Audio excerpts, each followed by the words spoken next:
discovery of the celestial foundations of Revelation chapter 9 were very pivotal in my own journey to the understanding that the Bible, along with all the other myths and scriptures and sacred stories from around the world, are based on celestial metaphor. In the book Hamlet's Mill, the authors talk about the connection between myths and celestial motions and celestial cycles.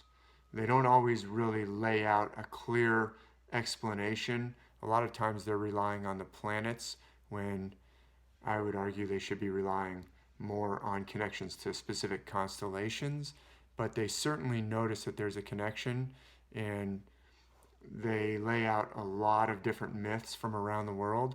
And I was fascinated when I first encountered Hamlet's Mill. And once in a while, they would also talk about connections between figures and events in the Bible and celestial features. And they won't always lay out, once again, exactly what the connections are, but they'll point to some connections. And I was a little uncomfortable about that because I was taking the Bible literally. But really, there were two parts of Hamlet's Mill where they talk about the Bible that really started to work on my understanding, and I couldn't stop thinking about. The first was the Samson story, which they deal with in an entire chapter, and then Revelation chapter 9, which they only mention briefly in appendix number 36 at the end of the book. Appendix 36. They briefly mention the connection between the scorpion-tailed centaur figures in the book of Revelation. They don't even specify that it's Revelation chapter 9, but we know they're talking about Revelation chapter 9 because they talk about these scorpion-tailed creatures that come out of the abyss, and we find that in Revelation chapter 9. And they point out that an earlier academic had suggested a connection between these figures and the zodiac constellations of Sagittarius and Scorpio, and connections between those figures and other scorpion centaur figures that we find in myths from other cultures around the world, including in the Gilgamesh epic and elsewhere. So that connection to Revelation chapter 9 was really the proverbial straw that broke the camel's back, or that was the additional piece of evidence in addition to the Samson story. That Revelation reference really got me thinking, wow, maybe they're right. Maybe the stories and figures in the Bible are based on celestial metaphor, which was a conclusion that I was resisting in my own paradigm that I'd constructed for myself. And then once I started to see that, yes, these passages are based on specific constellations. So let me just read to you what we get from Hamlet's Mill on this, and then I'll show you what the celestial foundations of Revelation chapter 9 that I've been able to analyze according to my analysis. I'll show you what, they don't give you a whole lot of specifics. So reading from Appendix 36 on page 424, we'll pick up with, "The reader is likely to react unkindly, claiming that there is no reason for whichever connection between legends about the three wise men, Revelation, and the Well of Gilgamesh. Yet Franz Boll, in Offenbarung, pages 69 and following, the word Offenbarung, or Offenbarung, I may be mispronouncing it, but it means a revelation. It means an unveiling. So he's writing about the book of Revelation in the late 1800s. Franz Boll has recognized in those strange locust demons of Revelation, they come out of the well of the abyss, who resemble horses with human heads and have wings and tails of scorpions, the Sagittarius centaur of Mesopotamian boundary stones, also to be found on the rectangular zodiac of Dendera. Revelation also states that they had wreaths as if of gold on their heads. The Egyptian Sagittarius wears a double crown. The Teucros tradition ascribes to the constellation the royal face. In the Gilgamesh epic, scorpion men watch the way to the other world. Virgil makes it centaurs. So scorpions and centaurs guard the way to the other world, and they just throw in a little bit of a reference from Franz Boll showing that he recognized this must have something to do with Sagittarius and Scorpio. Sagittarius and Scorpio are right next to one another, as we'll see. That's as much as they get. Here's what they say next. We must leave it at that. The chapter Sagittarius and Saturn would take us too far. So they just drop this hint and then they move on. This is typical of the way Hamlet's Mill is written.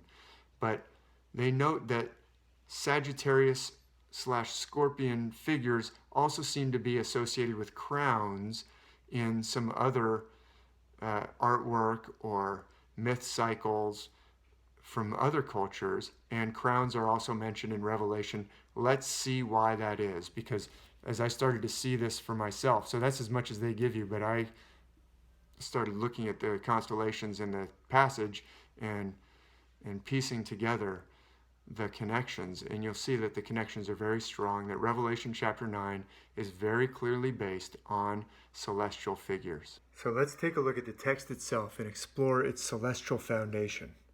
The text of Revelation 9 describes the fifth angel, unto whom was given the key of the bottomless pit. And he opened the bottomless pit, and there arose a smoke out of the pit, as the smoke of a great furnace. We will see that this smoke from the bottomless pit is the great column of the Milky Way galaxy itself, which plays many roles in world myth, among them a great cloud of smoke. This is the night sky showing the widest and brightest portion of the Milky Way band. I'll outline it here. This is the Milky Way. Now, I'm going to invert the colors in order to make it easier to see the outlines of constellations when I start adding constellations. So when colors are inverted, the bright band of the Milky Way will look dark. Here it is again in the inverted color scheme. This is the smoke arising from the bottomless pit that's described in the text of Revelation chapter 9. Now the text goes on to say in verse 3, quote, and there came out of the smoke locusts upon the earth, and unto them was given power, as the scorpions of the earth have power. This is very significant because the zodiac constellations Sagittarius and Scorpio flank this widest and brightest portion of the Milky Way, the smoke arising from the bottomless pit. And these locusts have features described in the text which point to both Sagittarius and Scorpio. The line about having power as the scorpions of the earth have power clearly points to Scorpio, but the reference to locusts refers to Sagittarius. Let's see why.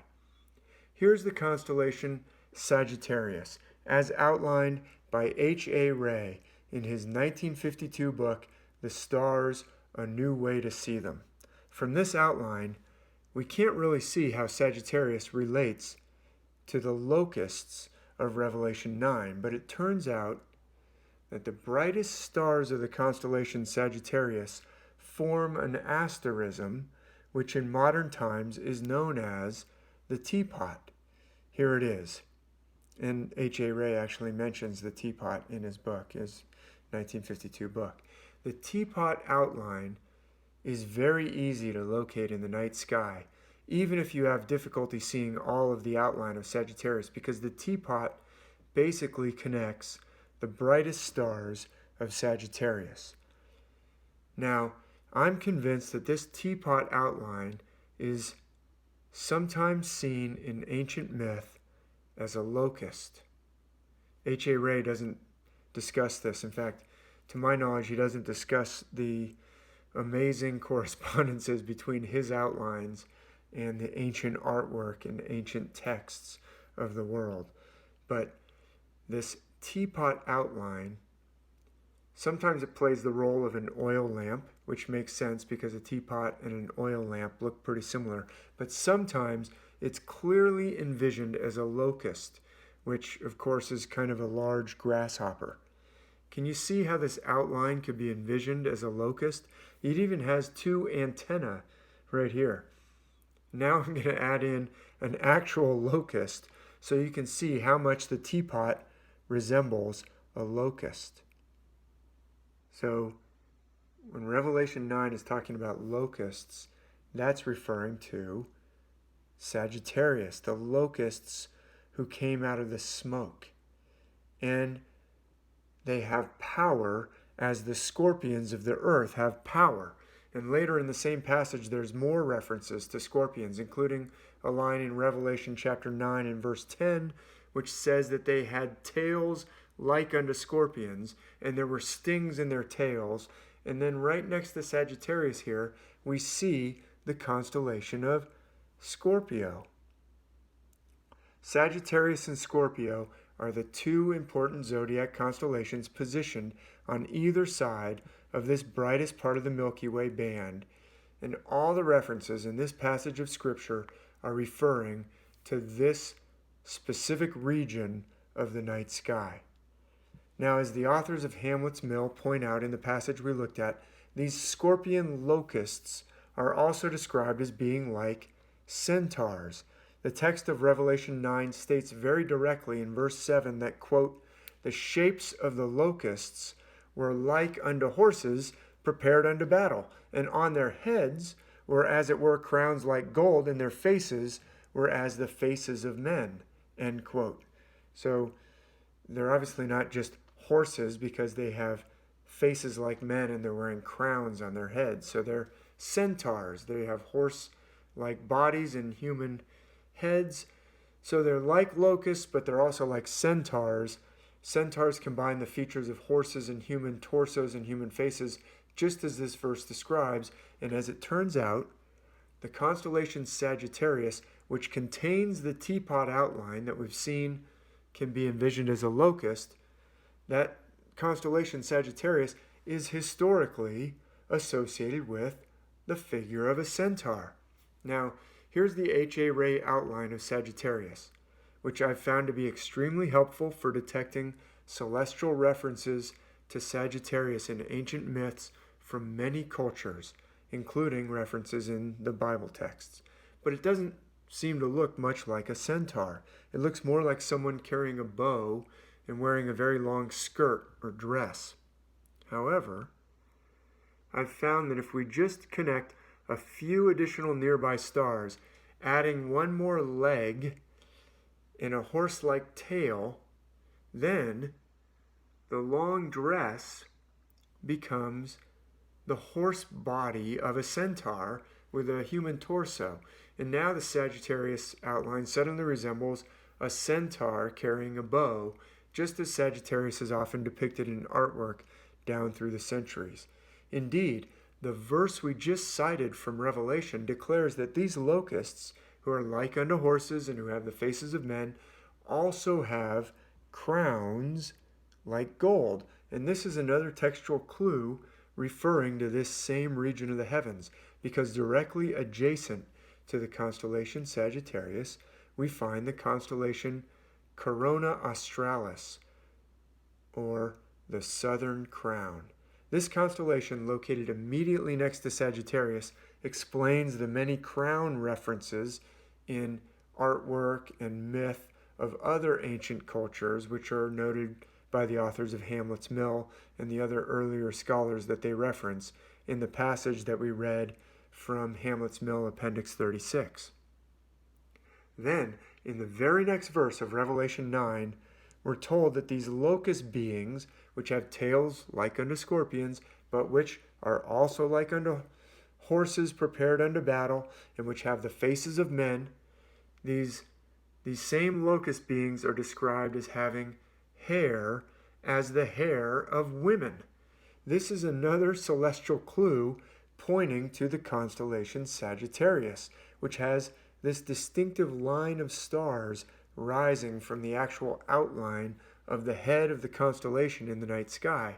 It resembles a plume, but it can also be envisioned as long hair on figures associated with the constellation Sagittarius in the world's ancient myths and scriptures.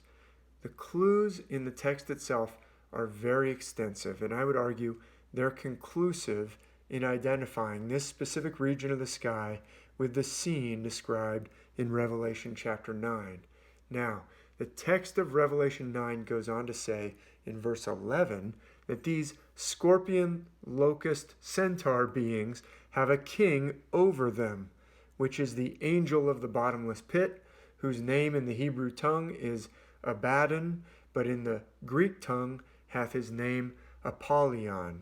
There aren't many additional clues in the text at this point, but if I had to identify this figure, I would be pretty comfortable pointing to the constellation Ophiuchus, which is in fact over the scorpion in the night sky. Just as the text of verse 11 says, they had a king over them, which is the angel of the bottomless pit.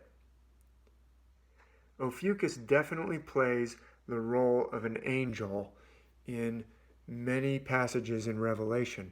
And Ophiuchus, in fact, can be envisioned as sounding a great horn. This serpent that's winding around the central body of the constellation can be envisioned as a great horn.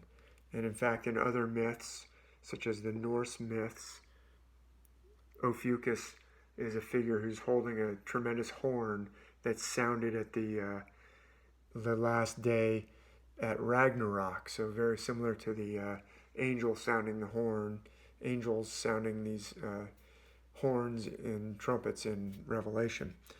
And in fact, in the very next chapter of Revelation, Revelation chapter 10, the text specifically describes an angel who has his right foot upon the sea and his left foot upon the earth, which is an unmistakable reference to Ophiuchus, because the constellation Ophiuchus has its right foot in the Milky Way, which in this case is the sea, and its left foot is out of the Milky Way, thus on the land. So we have clear evidence that Ophiuchus plays the role of an angel, and I would argue that this same constellation Ophiuchus is playing the figure of the angel of the bottomless pit in Revelation 9 as well. There's also a verse in the text of Revelation 9 which declares that the locust scorpion beings have the power to hurt men for 5 months, but only those men which have not the seal of God in their foreheads. That's found in Revelation 9 verse 4. This is likely a reference to 5 months associated with 5 zodiac signs on the lower half of the annual wheel, because each house of the zodiac corresponds to about 1 month of time. But there is one constellation which has a mark on its forehead. That is the constellation Aquarius, which you can see here. And if you look closely, you can see the, quote, mark on its forehead. So I suspect this passage about being able to harm men for 5 months, but only those which have not the seal in their foreheads, is a reference to the zodiac constellations in the lower half of the year, one of which is Aquarius, a constellation which can be described as having a mark or a seal on its forehead. The authors of Hamlet's Mill, unfortunately, don't lay all that out for you when they make that kind of passing reference to the scorpion beings in Revelation and another ancient myth in their Appendix 36. They say it's because they just don't have enough room to talk about it, but I strongly suspect they didn't see all of the specific connections to constellations, even though they clearly perceived the undeniable existence of an ancient system connecting myth to heavenly cycles. They did us a tremendous service by laying out the evidence that there is something going on in ancient myth which is connected to the heavens. They didn't necessarily decipher all of the vocabulary, probably because they don't seem to have availed themselves of the system that had been published by H.A. Ray in 1952. Remember, Hamlet's Mill was published in 1969. So I don't believe the authors of Hamlet's Mill actually knew the system that H.A. Ray had published in 1952, which is extremely helpful. But Their passing reference to the scorpion beings in Revelation was enough to be extremely significant in my own journey of understanding. If the authors of Hamlet's Mill had just presented some celestial details in the Samson story, I might have been able to somehow kind of explain that away in my mind. But when I saw clear evidence that there's not only celestial patterns in the Samson story, but also undeniable celestial patterns in the Revelation 9 account, it was a major turning point for me. And as I came to understand more and more about the ancient system of celestial metaphor, I began to realize that virtually all of the characters and episodes described in the biblical texts, from Genesis all the way through to Revelation, are celestial in nature, based upon a worldwide system of metaphor, which also forms the foundation for the ancient myths of other cultures around the globe, from the myths of ancient Egypt and ancient Mesopotamia and ancient Greece and ancient India to the Norse myths of Northern Europe and Scandinavia and the myths of Africa and Australia and other parts of Asia, ancient China, ancient Japan, the cultures of the Pacific, and the cultures of North and South America, including the Maya and the native nations of North America and other cultures in the Americas. The world's ancient wisdom, given to every culture in the form of ancient myths, scriptures, and sacred stories, has profound truths to impart to us, even in this very present moment. And I'm convinced that we are more likely to hear what they're trying to tell us when we listen to them in the language that they're actually speaking, which is a metaphorical language, an esoteric language, and a celestial language, the language of the stars.